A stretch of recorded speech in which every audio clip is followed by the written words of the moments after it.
UP में योगी आदित्यनाथ के कितने वोट बढ़ गए? 52 फॉर्म्स जो हैं माइनस हुए हैं, ये उसकी लिस्ट है। उसमें से कुछ लोग की डेथ हो गई है, कुछ लोग शिफ्टेड हो गए हैं, कुछ लोगों की शादी हो गई है। तो हमारे यहाँ ये सबसे बड़ी चीज़ ये थी कि जिस आदमी के 3-3 आईडी थे, वी ब्लॉक से अलग, एम ब्लॉक से अलग, जे ब्लॉक से अलग, वो आइडेंटिफाई हुआ, उसका एक आईडी बना। क्या यूपी में अखिलेश यादव का MY का फॉर्मूला फंस गया? कितने ब्लॉक हैं आपके यहाँ पर और कितनी पॉपुलेशन है, कितने वोट कटे इस बार? हमारे सेक्टर 12 में ए से लेके जेड ब्लॉक तक सारे ब्लॉक हैं और तकरीबन करीब 35,000 टोटल वोट होंगे। और हर एक ब्लॉक से अगर बात करेंगे तो करीब कुछ 100 से 150 के बीच में टोटल वोट जो गए होंगे। कुछ लोग बाहर गए हैं, कुछ लोगों ने छोड़ दिया है, कुछ लोगों ने घर बेचे कहीं और शिफ्ट हो गए हैं, कुछ लोगों की डेथ हो गई है। तो रीज़न है उनके अपने अपने। क्या यूपी में योगी का 300 सीट का टारगेट पूरा होगा? साहिबाद विधानसभा में ही सबसे अधिक वोट कटे हैं। तो अब इस प्रक्रिया से आपको कितना उम्मीद है कि इसको रिकवर कर पाएंगे? सर मैं कह रहा हूँ इसमें से हम इस बार जो भारतीय जनता पार्टी जो है 2,51,000 वोट से हम जीते हैं ना, इसकी परसेंटेज बढ़ जाएगी। क्योंकि जब लोग कम जाने के बाद जब इतने मार्जिन से जीत रहे हैं तो इसका मतलब यह है कि जो जेन्युइन वोट और बनेगी तो इसका मतलब हमारा मार्जिन बहुत अच्छा रहेगा। यूपी में 27 का चुनाव SIR से बदल गया है, क्योंकि SIR से यूपी के वोटर का नंबर भी बदल गया है। यूपी का सारा सियासी गुणागणित चेंज हो गया है। यूपी में SIR से पहले वोटर 15 करोड़ 40 लाख थे। अब यूपी में 12 करोड़ 55 लाख वोटर रह गए हैं। चुनाव आयोग SIR के बाद 2 करोड़ 89 लाख वोटर हटाएगा। यूपी में 18.7% वोटर कम हो जाएंगे। यूपी में SIR को लेकर सबसे ज्यादा मुस्लिम मोहल्ले में माहौल बनाया था। SIR को लेकर सबसे ज्यादा डर भाईजान के इलाके में फैलाया गया था, क्योंकि 2024 के चुनाव में अखिलेश यादव को मुस्लिम बस्ती से एक मुश्त वोट मिला था और अखिलेश यादव को लगता है कि 2027 में भी मुसलमान फिर से साइकिल को चुनेगा। अब SIR के बाद मुस्लिम सीट का गणित कितना बदल गया है वो समझ लीजिए। सबसे पहले शुरुआत पश्चिम यूपी के मेरठ से करते हैं। यूपी के मेरठ में SIR से पहले 26,99,000 वोटर थे। अब 20,69,000 रह गए हैं। करीब 6 लाख वोट कट गए हैं। मेरठ जिले में कुल 7 विधानसभाएं, इसमें सिवाल खास, सरधना, हस्तिनापुर, किठौर, मेरठ कैंट, मेरठ और मेरठ दक्षिण शामिल है। अगर 2022 के चुनाव नतीजों की बात करें तो बीजेपी को 3 पर, 4 पर अखिलेश और जयंत के गठबंधन को जीत मिली थी। अब मेरठ विधानसभा में 6 लाख वोट कटे हैं, मतलब हर सीट पर 85,000 से ज्यादा वोट माइनस हो गए। अगर मेरठ विधानसभा में जिन 3 सीटों पर अखिलेश यादव की पार्टी को जीत मिली थी, इसमें मेरठ शहर सीट में सपा प्रत्याशी रफीक अंसारी 26,282 मतों से जीते थे। किठौर में सपा नेता शाहिद मंजूर 2,288 वोट के अंतर से चुनाव जीता था। सरधना सीट पर सपा नेता अतुल प्रधान 16,822 वोटों से जीते थे। और अखिलेश के फॉर्मूले से हर सीट पर करीब 80-85 हजार वोट माइनस हो रहा है। मतलब ये कि जितना इन तीनों सीटों पर जीत का अंतर नहीं है, उससे कहीं 2 गुने तो कहीं 5 गुना वोट SIR से कट चुके हैं। अखिलेश यादव बाबू सपना देख रहे हैं दिन में, कदो चिंता न करें। 27 में सपा की गुंडई अराजकता को प्रदेश कभी स्वीकार नहीं करेगा। आपको फिर खारिज होना है। भारतीय जनता पार्टी 27 में प्रचंड बहुमत की सरकार बनाने जा रही है। यही कटे हैं। तुम्ही लोग डबल वोट बनवाए थे, तुम्ही लोग ट्रिपल वोट बनवाए थे, तुम्ही लोग नाबालिग का वोट बनवाए थे और मृतकों के वोट। बहुत अच्छा काम SIR में निर्वाचन आयोग ने किया है। मैं भारत निर्वाचन आयोग का बहुत बहुत आभार प्रकट करता हूं। अखिलेश यादव SIR के बाद जो सियासी गणित समझा रहे हैं, अब उसी गणित पर आपको यूपी की दूसरी मुस्लिम बाहुल्य सीटों का हाल समझाते हैं। बात बरेली की करते हैं। बरेली में बाबा ने मौलाना गैंग की डेंटिंग पेंटिंग पहले कर दी है। अब बारी बरेली के चुनाव की है। बरेली जिले में मुस्लिम आबादी करीब 35% है। SIR से पहले बरेली में 34,05,000 वोटर थे। अब 26,89,000 वोटर रह गए, क्योंकि बरेली में SIR से वोटिंग लिस्ट की सफाई हो चुकी है। 7,16,000 वोटर के नाम निकाले जाएंगे। बरेली की 9 में से 7 सीटों पर बीजेपी का कब्जा है, लेकिन 2 सीटों पर 2022 में साइकिल दौड़ी थी। अगर हम बरेली के 7,16,000 वोटर को 9 सीटों पर डिवाइड करें तो हर सीट से करीब 79,000 वोट माइनस हो रहे हैं। सपा को बरेली जिले की बहेड़ी और भोजीपुरा सीट पर जीत मिली थी। बहेड़ी जीत पर सपा उम्मीदवार ने महज 3,355 वोट से चुनाव जीता था। भोजीपुरा में सपा कैंडिडेट को महज 9,409 वोट से जीत मिली थी। अगर यहां भी 79,000 वोट हर सीट पर माइनस कर दें तो 2027 में इन सीटों का भी नतीजा बदल सकता है। ऐसे ही अगर यूपी के कानपुर की बात करें तो कानपुर में मुस्लिम आबादी करीब 20% है। कानपुर जिले की 10 विधानसभा सीटों में से 3 सीट पर अखिलेश यादव की पार्टी का कब्जा है। सीसामऊ, आर्यनगर, कानपुर कैंट, इन सीटों पर अखिलेश के उम्मीदवारों ने जीत का परचम लहराया था। यह कानपुर नगर के एसआईआर की फाइनल रिपोर्ट है। आर्यनगर में समाजवादी पार्टी 7,924 वोट से जीती थी और एसआईआर से 94,000 से ज्यादा वोट हटने वाले हैं। सीसामऊ में अखिलेश यादव को 12,266 वोट से जीत मिली थी और इस सीट से करीब 64,000 वोटर का नाम वोटिंग से कटने वाला है। कानपुर नगर में 19,987 वोट से बीजेपी को हराया था और यहां 1 लाख से ज्यादा वोट कटने वाले हैं। यही वजह है कि एसआईआर पर भाईजान की बस्ती में भ्रम और डर फैलाया जा रहा है। अखिलेश भले ही पीडीए की बात करें, लेकिन अखिलेश को जीत के लिए सबसे ज्यादा भरोसा MY वाले फॉर्मूले पर ही है और इसकी वजह भी समझ लीजिए। उत्तर प्रदेश में करीब 20% मुस्लिम मतदाता हैं और सूबे की कुल 143 सीटों पर मुस्लिम अपना असर रखते हैं।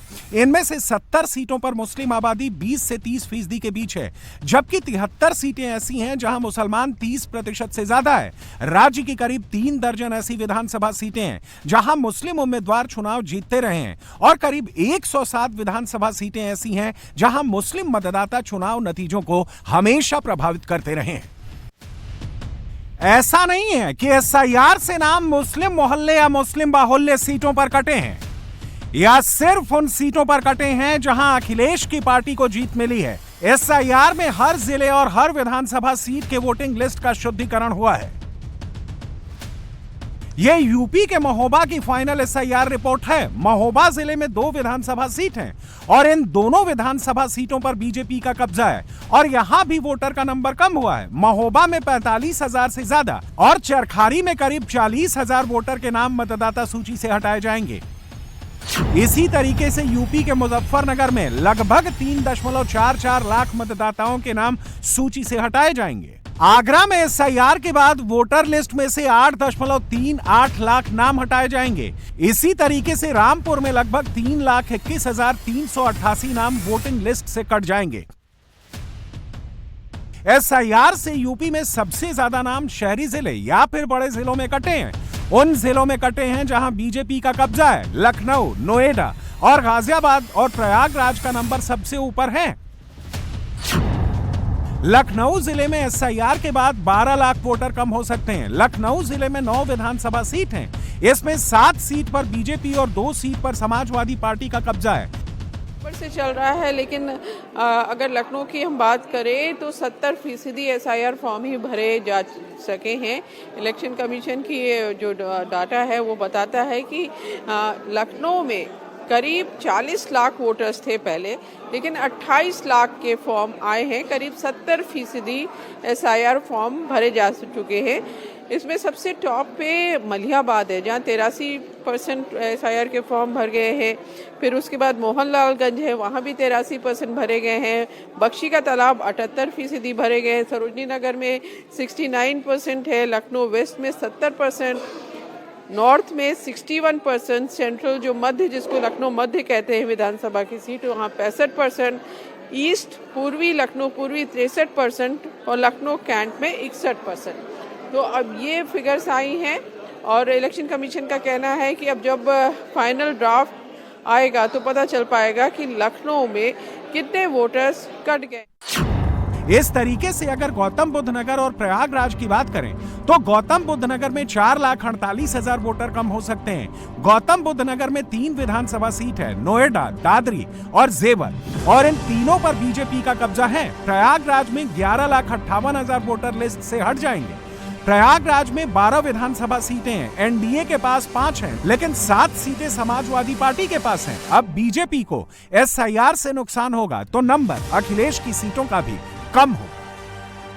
उत्तर प्रदेश में एसआईआर की प्रक्रिया का शुक्रवार को आखिरी दिन था और जो प्रक्रिया है वो तकरीबन पूरी हो चुकी है। इस वक्त हम नोएडा के सेक्टर 12 में मौजूद हैं। यहाँ पर तकरीबन 26 ब्लॉक हैं और पूरे सेक्टर 12 की बात करें तो आबादी है तकरीबन 35,000। आपका क्या नाम है? सुरेश। सुरेश जी, बताइए कि एसआईआर होना चाहिए? बिल्कुल होना चाहिए। कम से कम लोगों को पता चले कि हाँ ये लोग इस देश के नागरिक हैं, है ना। कोई बाहर से अगर आ रखा है तो उनको भी पूरा अधिकार होना चाहिए अपने अपने पूरे पहचान पत्र देने का, है ना। सबके साथ सबके रिकॉर्ड्स होने चाहिए, तभी जाके तो देश में पता चलेगा कि हाँ इतनी एक्चुअल पॉपुलेशन है और इतने इतने लोग हैं, जनगणना में मदद मिली। फॉर्म हमारे वी ब्लॉक में से कुछ 152 फॉर्म्स जो हैं माइनस हुए हैं, ये उसकी लिस्ट है। उसमें से कुछ लोग की डेथ हो गई है, कुछ लोग शिफ्टेड हो गए हैं, कुछ लोगों की शादी हो गई है। तो हमारे यहाँ ये सबसे बड़ी चीज़ ये थी कि जिस आदमी के 3-3 आईडी थे, वी ब्लॉक से अलग, एम ब्लॉक से अलग, जे ब्लॉक से अलग, वो आइडेंटिफाई हुआ, उसका एक आईडी बना। डर गया वो कि मेरा एक आईडी रहना चाहिए। कुछ के थे 3-3 की, यहाँ नहीं चल रहा वहाँ चला लेंगे, वहाँ नहीं चल रहा वहाँ चल। नोएडा और दिल्ली से सटा हुआ गाजियाबाद, यहाँ बहुत सारे ऐसे लोग हैं जो दूसरे राज्यों से आकर बसे हैं और अब एसआईआर के बाद कुछ लोगों ने अपना नाम यूपी में ही रखा है तो कुछ लोगों ने हटा दिया है। इसका इम्पैक्ट गाजियाबाद में दिख रहा है। गाजियाबाद में एसआईआर के बाद 8,39,000 वोटर कम होने वाले हैं। इसमें लोनी विधानसभा से 27%, मुरादनगर विधानसभा से 24%, साहिबाबाद विधानसभा से 39% वोटर कम होंगे। गाजियाबाद विधानसभा से 24%, मोदीनगर विधानसभा से 16% कम होंगे और इन सारी सीटों पर बीजेपी का कब्जा है। हम बात करें तो यहाँ पे ये डाटा बता रहा है कि टोटल यहाँ पर जो डाटा आया है इसमें से टोटल 718 मतदाता थे, जिनमें से 394 लोगों का लिस्ट में नाम आया। 324 लोग इसमें से डिमार्क हो गए, जबकि जो 394 लोगों की लिस्ट थी उनमें से भी मात्र 329 लोगों का ही वेरिफिकेशन हो पाया। यानी कि इसमें से आप देख सकते हैं कि 324 लोगों का नाम कट गया। अगर दूसरी लिस्ट की बात करें तो दूसरी लिस्ट में जो दूसरा बूथ है इसमें 721 टोटल वोटर थे, जिसमें से 456 लोगों का लिस्ट में नाम था, 262 लोगों का नाम इसमें से हट गया था पहले ही, और जबकि इसमें से टोटल 456 में से बात करें तो मात्र 432 लोगों का ही वेरिफिकेशन हो पाया। यही वजह है कि सीएम योगी आदित्यनाथ ने एसआईआर को लेकर विधायकों और कार्यकर्ताओं को जुटने के लिए कहा था और योगी के आदेश के बाद बीजेपी ने नई तैयारी शुरू कर दी। एसआईआर के बाद बीजेपी अब नए वोटर्स को जोड़ रही है। आप लोगों ने जिनके नाम छूट गए हैं, जो इस इलाके के निवासी हैं, उनके नया वोट आप लोगों ने बनवाने का काम शुरू? जी, मैंने अभी चालू कर दिया है। वो फॉर्म दिखा देता हूँ। ये फॉर्म हमने इस तरह के फॉर्म हमने जो है लोगों के भरने शुरू कर दिए हैं जिनके वोटर लिस्ट में नाम नहीं है। तो ये वोटर लिस्ट में नाम नहीं, अब इसके बाद जो है हमारे विधानसभा की अच्छी परसेंटेज आएगी। अच्छा, मैं बात करूं कि साहिबाबाद विधानसभा में ही सबसे अधिक वोट कटे हैं, तो अब इस प्रक्रिया से आपको कितना उम्मीद है कि इसको रिकवर कर पाएंगे? सर, मैं कह रहा हूँ इसमें से हम इस बार जो भारतीय जनता पार्टी जो है 2,51,000 वोट से हम जीते हैं ना, इसकी परसेंटेज बढ़ जाएगी। क्योंकि जब लोग कम जाने के बाद जब इतने मार्जिन से जीत रहे हैं तो इसका मतलब यह है कि जो जेन्युइन वोट और बनेगी तो इसका मतलब हमारा मार्जिन बहुत अच्छा रहेगा। 2022 के चुनाव में यूपी की 49 सीटें ऐसी थी जहां जीत हार का अंतर 5,000 से कम था। इसमें बीजेपी और सपा दोनों पार्टियों के नेता शामिल हैं और अब 2027 में इन 49 सीटों के समेत यूपी के पूरी 403 सीटों का समीकरण बदल गया है और अब जीत उसी को मिलेगी जो नए समीकरण के हिसाब से रणनीति बनाएगा।